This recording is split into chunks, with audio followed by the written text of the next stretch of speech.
the first thing that we need to look at is how files are actually stored. Now, clearly files are stored on the hard disk, but how are they stored? Now, the obvious answer to that is, well, they're into directories and subdirectories, which is conceptually true, but it's not technically true. So I'll begin by asking you the following question. What does it mean to say that a file is in a directory? Now, if you think you know the answer to this question, I will throw into the pot the following fact. If you examined the data inside every file in a given directory, you would find that that data is scattered around the hard disk with no obvious connection. It is absolutely untrue to say that all the data in the files of a given directory are grouped together on the hard disk. So, let's look into this a little further. Firstly, it's very important to understand that everything on a Unix file system, if you don't know what a file system is, I'm really talking about a hard disk, is a file. Everything is a file. Even directories are files. That might sound like an odd thing to say. Surely files are files and directories are things that contain files. You might think of files as oranges and the directories being the boxes that you put the oranges in. But I assure you that a directory is also a file, albeit a very special and unusual type of file. So, if a directory is a file, what does it contain? What is in that file? Well, a Unix directory file, if you want to call it a file, simply contains a list of file names and inode numbers. I'll explain what an inode number is in a second, but I want to stress that that is all the information that you'll find in a given directory file, just a file name and an inode number, a mapping, if you like, between file names and inode numbers. Against every name, you will find a single inode number.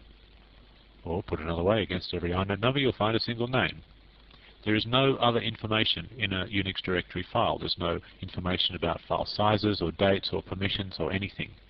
Just file names and inode numbers. Let's have a little look at a diagram of what that might look like. If you were to actually conceptualize a directory file, it might look like that, with a list of file names followed by a list of inode numbers. So now that we know that, let's find out what an inode number actually is, because they're obviously quite important. A number is simply a reference to an inode in the inode table. That's not a particularly helpful definition of an inode number because we still don't know what an inode is, but now we have the idea that there's a whole table of these things and that each one has a given number. And that's exactly true. They're numbered from, say, 1 up to maybe several 100,000 or several million.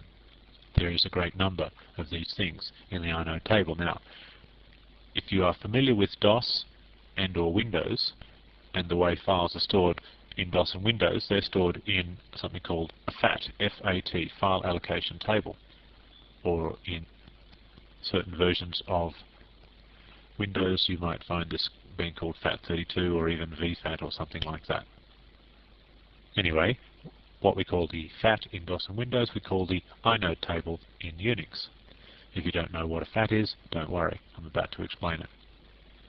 So, we have a table of these inodes, and each individual inode, I is short for information, is the set of details about a single file on the disk. What details are we talking about? Well, we're talking about the file size, file creation, access and modification times, the file's owner and the file group, the file's permissions, the file type, whether it is a regular file or a directory file or a device file. If you don't know what those are, you will later on in this chapter. Its link count, again you'll learn about link counts later on in this chapter, and a block number, which again you'll learn about in a moment. This is the information you'll find in an inode. Each inode contains one of each of those things. And the inode table contains several 100,000 or several million inodes, and each inode is numbered. And it's those inode numbers that you find in a directory file. Notice that what you don't see in an inode is any reference to the file's name. The name is actually stored in the directory file. Nor, and this is very important, nor do you see any information about what is in the file. The actual data that's contained in the file is not stored in the inode. That is stored elsewhere. That's stored in a block, and we'll look at that in a minute. Now, it is actually possible to display the inode number for each given file in a given directory, and you use the ls-i option to do that. I'm going to show you a diagram of all this in just a moment, so hopefully your concepts will get a little clearer. But in the meantime, I just quickly want to show you the use of the -i option with ls. Okay, here we are in the course folder again, ls-i, and now you can see the inode number listed to the left of each file name. And what you're looking at there is all of the information, every single bit of it that is stored in the directory file. Just to clarify your concept of what a directory file is, remember that the shorthand for the current directory is just dot, so I could do an ls-l of dot, but I'll also use the -d option, which lists the directory file itself rather than the contents of the directory. So ls-l -d dot, and I get the following. This is very similar to the listing of any regular file, except that I've got a D at the beginning. The very first letter on this output line is a D, indicating that it is a directory file. Notice that the file has a size. It's 512 bytes.